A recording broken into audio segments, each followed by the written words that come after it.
পুরো এপিসোড দেখতে জি5 অ্যাপ এখনই ডাউনলোড করুন। মা, তুই এসে গেছিস?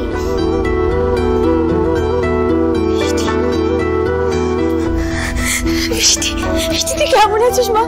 তুই জানিস আমি এই কদিন তোকে না দেখতে পেয়ে পাগলের মতো হয়ে গেছিলাম। বৃষ্টি, আমি যে কি কষ্ট পেয়েছি। তুই খেয়েছিস? তোকে ওরা খেতে দিয়েছে নাকি তোকে না খাইয়ে রেখেছিল? বল বল, তুই খেয়েছিস? তুই কাঁদছিস কেন?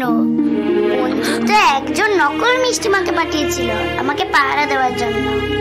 সে যা সাহসী না, ডিসুম ডিসুম করে দিয়েছিল।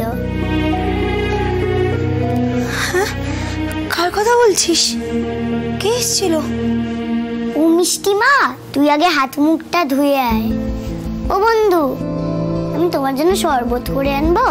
তুমি আমার মাকে লুকিয়ে রেখেছিলে, খুব ভালো করেছো। আচ্ছা ইঞ্জেল, আমাকে একটা কথা বলো তো,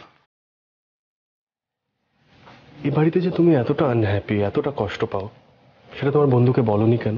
খুব আপসেট কিন্তু বন্ধু এখন। না না, কোনো কষ্ট নেই। মা বলেছে কষ্ট ভাবলেই কষ্ট।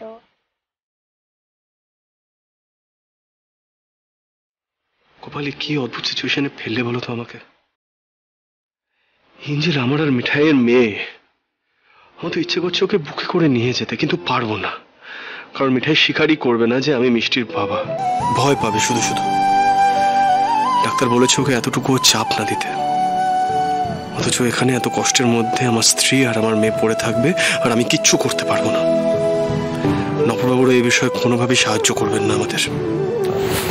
ও বন্ধু, আমার না তোমার কাছে মাপ চাওয়ার আছে। মাপ চাওয়ার আছে? বুঝলাম না। One second. হঠাৎ এঞ্জেল বন্ধুকে সরি বলবে কেন? ওই দিন ভয় পেয়ে আমি তোমাকে যে মিথ্যে বলেছিলাম, অন্য একজনকে মিষ্টি মা বলেছিলাম। আচ্ছা এঞ্জেল, একটা কথা দেবে না?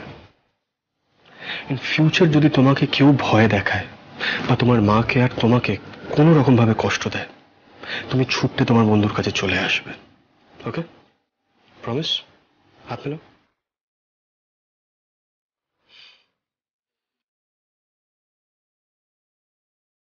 আমি সরাসরি তোমাকে মেয়ে বলে আমার কাছে নিয়ে যাওয়ার মতন জায়গায় নেই এঞ্জেল, কিন্তু আমি তোমার জন্য সবসময় আছি। যেদিন তোমার মায়ের স্মৃতি ফিরে আসবে এঞ্জেল, আমি তোমাদের দুজনকেই এখান থেকে নিয়ে যাব।